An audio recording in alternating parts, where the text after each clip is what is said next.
Good morning, everyone. My name is Rena Little from Little Works Indie Media, and today is Geek Speak, and we have a very special guest with us. I'd like to introduce Nathaniel Roy from Roy Productions, and Nathaniel is a videographer and works with small businesses to help them get their marketing collateral organized. So, Nathaniel, let's just get a couple of things out of the way. How long have you been doing your business for?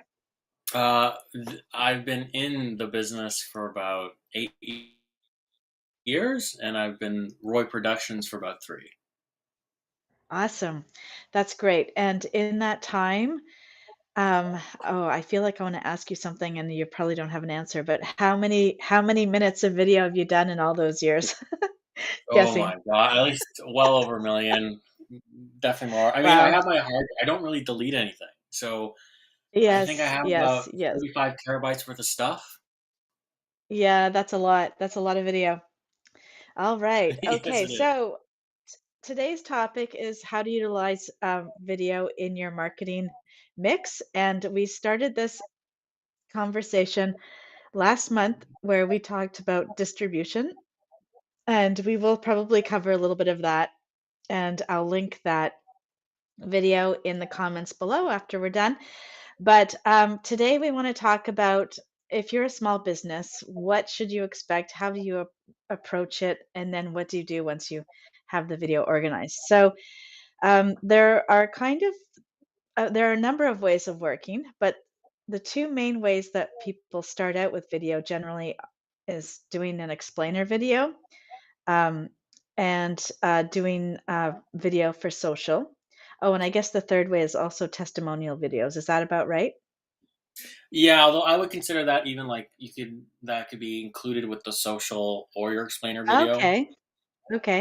Usually Great. incorporate Okay. So there's testimonial. still two ways. I was right. Yeah, definitely. Okay.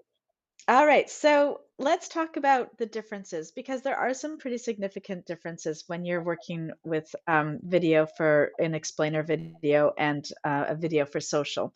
So I'm going to talk, I just want to talk a little bit about the things that I look for when I'm hiring a videographer.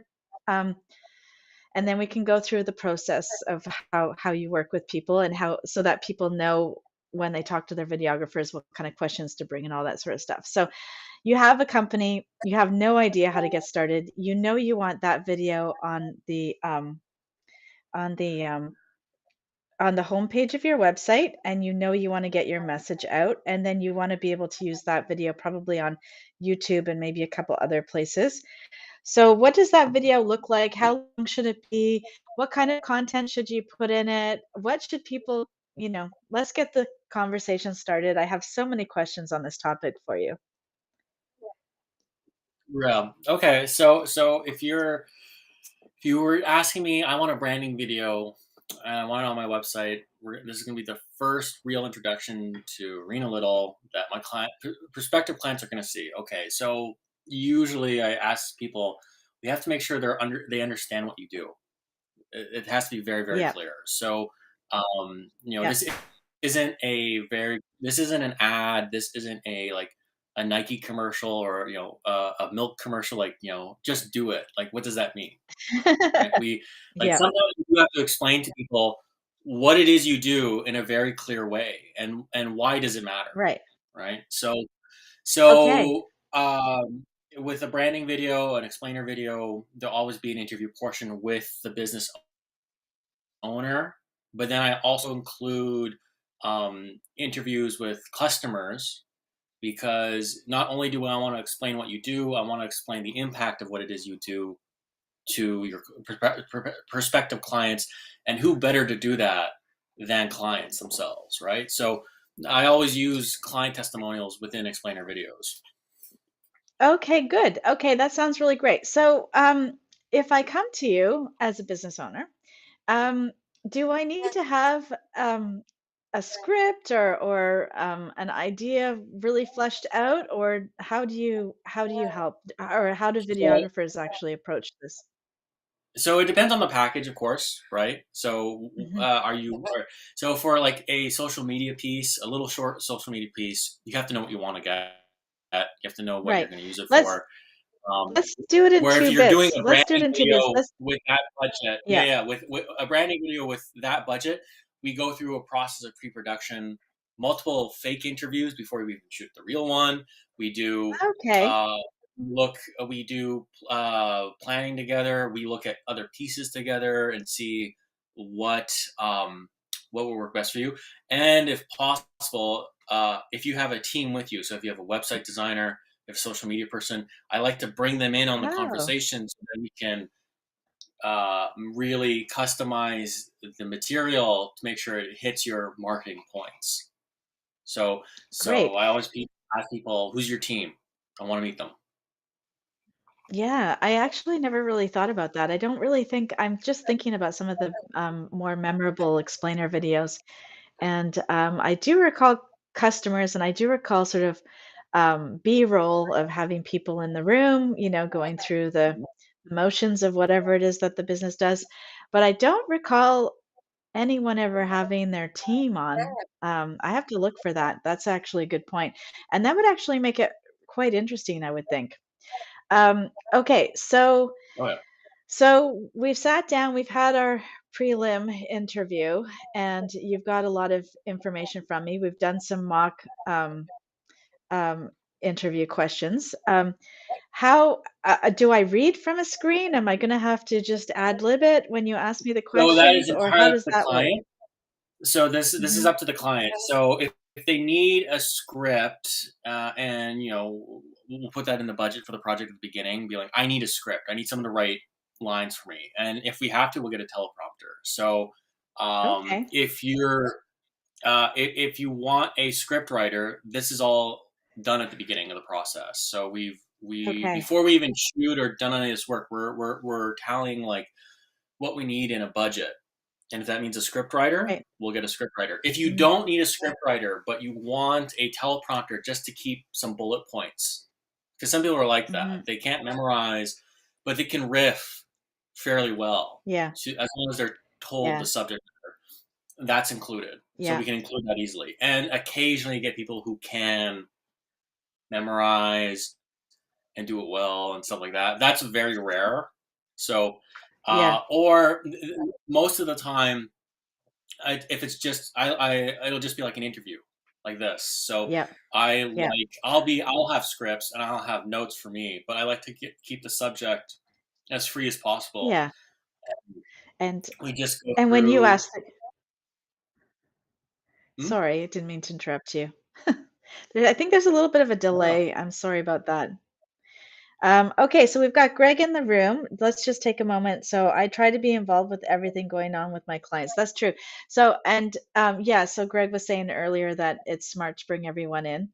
I think that's a really great idea too. I actually really like that because that means that it's not all on me. And that's great because, in fact, I'm not all of my business anyways. Yeah. Okay, so if you're asking questions on the other side, you cut that part out though, right? Yes. Like I Okay, will. all right. That is not there. So it sounds like you're very confidently talking to the camera, but Oh, we cut that's out all the other excellent. stuff. All the ums and the all that stuff is gone. Okay, good. I do a lot of that, that's for sure. Oh, see? Right there, in between sentences, always an Well, let's see. Now I'm very self-conscious about it and I can't roll into my next questions. No, no. If you I know, I'm actually stuck here. All right, so we've got the questions going on, and then you put it together. So I'm imagining that you understand the kind of I don't know, a story arc or whatever it is that you're trying to portray, and that comes out um, from you get ideas about that from the Mhm. beginning when you Mm. have your initial. And so then are you going to present me with a couple of different versions of this video, or how do I get So involved in the editing process, or so how the much do I typically get what it'll work. input? Yeah, so the way the editing process is, like we've already discussed the basic structure of the video. Once again, pre-production, Yeah. And then with my larger projects, I always give 3 rounds of revision, and a round of revision is as many revisions as you want. Like that's the All way right. I found has Yes. worked best. And that's a really good key for everything. Never send the email with your initial thoughts right away. Always create an email draft and go Yes. through it a few times. Go through it a few times, collect all of your notes, and even a few days in between looks, reviewing with fresh eyes and adding more and more until you think you're finished. And Yeah. when you really think you're finished, then you send that out as a round of reviews. Otherwise, there's nothing more anxiety producing from my end is when I get, one email with with three change requests, and then the next day, next day or a couple hours later, I get a few more, and then it just goes on and on and on and on and on. So if you have three revisions, um, opportunities, you want to make sure that you're actually making really good on that time and taking your time and making sure you're getting it through. And you can also usually book some time to ask questions about Yeah. the project. I know that that's usually the case, and asking the questions before you come across with your change requests can be super helpful for you to even know how to think about your video. Um, all right, that sounds great. So what about music? When you put music to the video, what's the deal there? How do we go about that? Because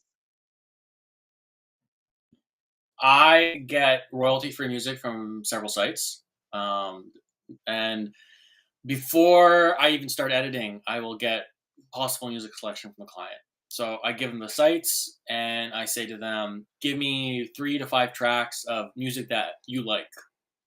And then what happens yeah, is I structure it. So if we're going for a 2-minute video, I will actually yeah, edit the song first, so it's 2 minutes, and then I edit to the yeah, song, so it has some sort of yeah, like it kind of fits, right? But in terms of yeah. the music and royalties and all that stuff, I take care of that. You don't have to deal with that. Great. And so when you get royalty-free music, that means that I don't have to worry about paying No. royalties down the road. I know that, okay, because some you have to check your licenses. Even if you purchase something, you have to check your license because you get so many views or listens to your imagery before you have to pay again in some licenses. And a lot of people don't Yeah, realize that. and also it has to do with the format. So some people will be like, "Well, your license might only be for like your website video, but Oh, they I might charge see. you more if let's say if you ever want to do let's say you take your website video and you condense it to 30 seconds and you get some ad space and you go Hmm. on like traditional broadcasting, you have to pay extra for that All royalty because right. now you're Okay. using that music. Or even I've heard some people be like, well, I want you for your website but I don't want it for social. Like I've had to Right. deal with that Right. Right. in past projects. So now when I get royalty free music from my accounts that I subscribe to, it's always for a very broad use, Hmm. particularly online. So I just don't have to deal with that anymore. Oh, that's great. That's a great way to approach, actually. And then what happens when your client brings you music that's completely um, not advisable, inappropriate? That's the word I'm I looking would for. say What do you do? I You let need them to know, or do you just? I let them know, and I need to I tell them, do you have permission to use this for this particular project? And if you don't, Uh-huh, you'll have to contact the label and be right. expected to pay several $100,000 for this track. Is it worth it? So I see. I see. uh, I was usually, thinking more. yeah, I won't say no. Oh, like a style, like a Yes, style I was song that I thinking don't get. more. Yeah, I had a client who we wanted to keep his video upbeat and light and moving so that we could get this feeling of movement and things happening and progression and all that. And the type of music that he came back with us with was quite. it was really off. It created anxiety in most people. It was very like I forgot. The Flight of the Bumblebee. Do you know that song? Yeah. It Yeah. Oh wasn't yeah. Yeah. that Yeah. it wasn't that song, but it had that effect. It was like, Yeah. and you really need to pair your music very well because it can actually change the way people feel about the video, right? It can actually create a certain kind of emotional response. So I always recommend that people go with areas that your videographer or your marketing person is recommending rather than what you like. Yeah. So I always pick, like I obviously make recommendations about here stylistically based Yeah. on your tone, stuff like that. At the end of the day, if the client wants it, they want it, and we'll go for it. Yeah, that's And true. with my Right. revisions, I said you can have as many revisions as you want. If you want to change the music, you can change the music. We can do that in a revision, but Yeah. keep in mind that's almost a new edit, and Right. you'll Right. have only two more revisions left. So you have less Yep. revision now that we're doing basically a whole new edit. You have less Yep. revisions to go on the nitty gritty, and then that's when the Yep. recurring costs happen. So typically ahead of time, like usually I'll give them the material to start looking through songs before the like we even start shooting. Like Right. we're talking about Right. this in pre-production, right? And then Right. we can Great. have a very clear idea of like this is the tone. Because it's not even just like the tone. Like, do I shoot and light it so there's lots of shadows, like a very dark tone? Yeah. Are we keeping it super Yeah. light and fluffy so everything has to be bright? Yeah. Yeah. So, Yeah. so I try to get the music in as quick as possible, and get them thinking about it. And at the end of the day, it's their choice. But Okay. I always try to make it clear, if you want to waste a revision doing a whole new edit, that's up to you. Yeah. So, Yeah. Okay. Great. Okay. So we've covered quite a bit of the explainer videos. Um, mhm. And what about like getting your team involved? Um, Teams can change out, clients change out. So, what happens when somebody changes out? Do we have release forms and contracts to make sure that we can continue using that video? So with Okay. every video I do, I always show up with actor release forms, and Hmm. model release forms. Everybody signs it. If you're on footage, we don't start shooting until we sign it. So we have clearance Okay. for that footage always. So Great. if let's say it's like we do an explainer video and 4 years down the line your guy or girl leaves, and like the video is great, but I just want that one section that they're in, I just want that off, then that's an easy edit. We just like do that. Okay. So All we right. can adapt the material. All right, that sounds good. So let's move in. We've got about 10 minutes left, so let's move into social.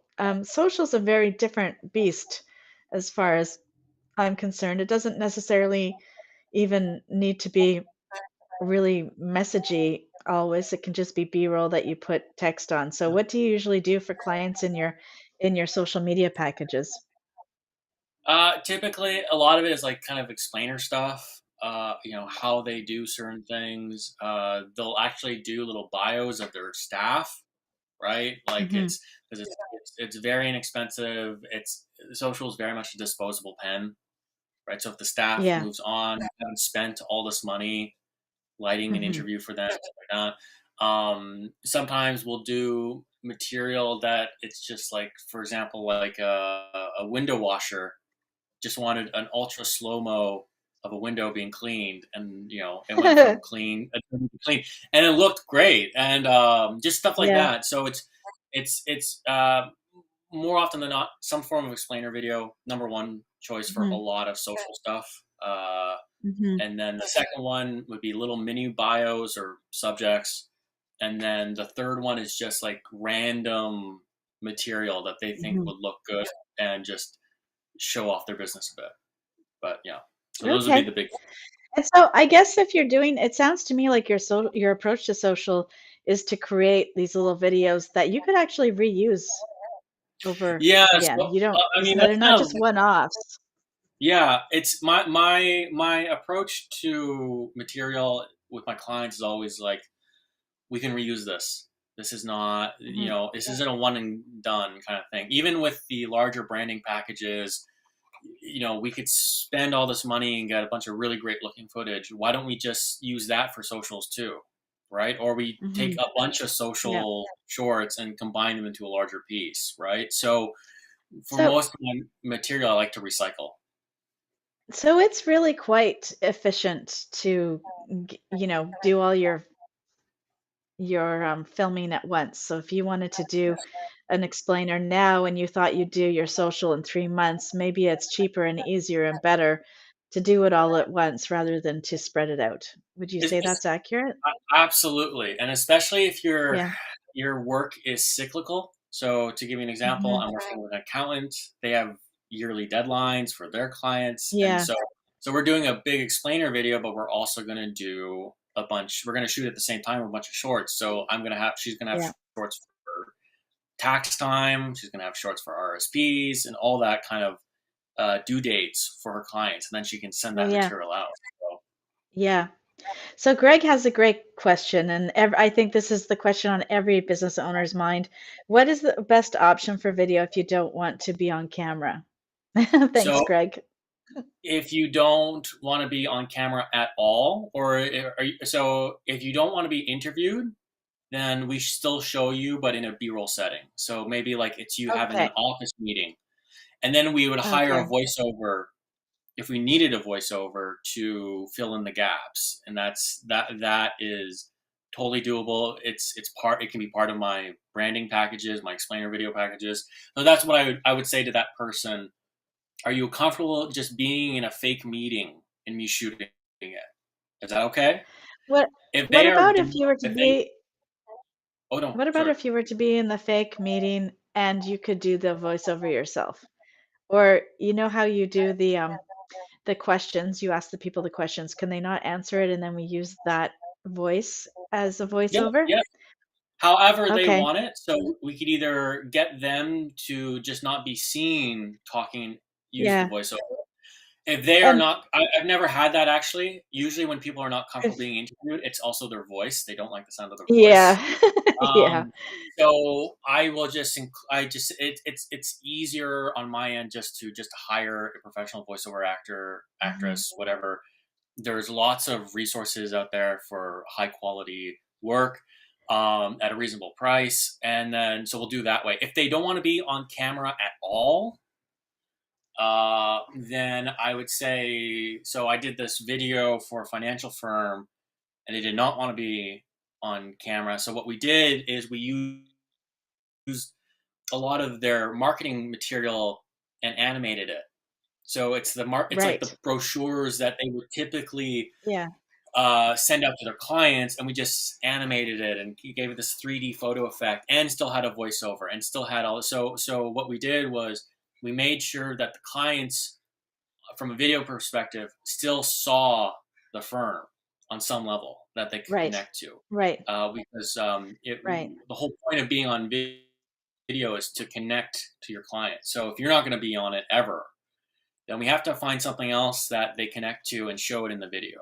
And that's what we got around with. So Yeah. they had all these new brochures and all this material. So we took all the material, we did scans, and then we just animated that material and made it look video 3D. Um, and that is what the video is based on. So Okay, I'm giggling because of Greg's next question. I'm ugly and I sound funny, double whammy. That's actually not true. And everybody sees and hears you, Greg, on the Geek Speak videos, lives. Why is a live so different than a video in terms of how we feel about what we'll do?